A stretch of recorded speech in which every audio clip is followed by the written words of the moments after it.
I'm Tanika Ray. And I'm Dana Devin. Mario's on assignment right now, but he'll be back with his entourage in just a bit. All right, here we go. Chris Brown and Rihanna. Where do they go from here? An extra life changer has the answers. Extra friends, deeply disturbed by the Chris Brown and Rihanna saga and sounding off at extratv.com. Betty writes, "It is very sad to hear, no matter what, you never lay a finger on a woman." But Anonymous writes, "Let's wait to hear the rest of the story before we condemn either of them." A lot of times we think, that these people who are famous and rich and talented, they don't have these problems. Money makes everything look better, but it doesn't change the situation. Dr. Gabriel Crenshaw is a UCLA youth and family specialist who's seen it all. He's also an extra life changer who's built a strong following at extratv.com. He's spent all week fielding questions about Chris and Rihanna.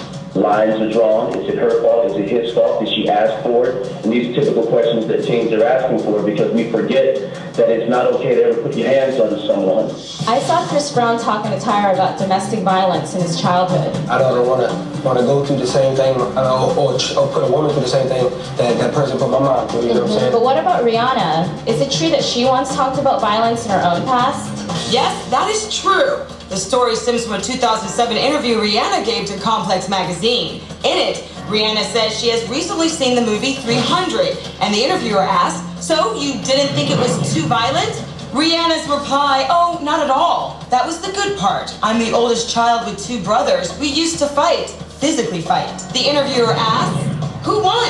And Rihanna answers, "I hit the older one in his face with a glass bottle." This is very relevant to something called social learning theory. Who you are as a kid, the experiences you have as a kid is exactly what you expect as an adult. When a couple's argument turns violent, is it out of the blue or are there warning signs? If you are swearing and a loud public display of angry outbursts, that's a problem. First of all, that's abuse. I don't think we always see it that way, but it is.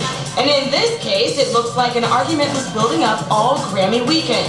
At the BlackBerry Verizon pre-Grammy party, an eyewitness tells Life and Style magazine, Chris and Rihanna were, quote, screaming at each other, totally cussing each other out.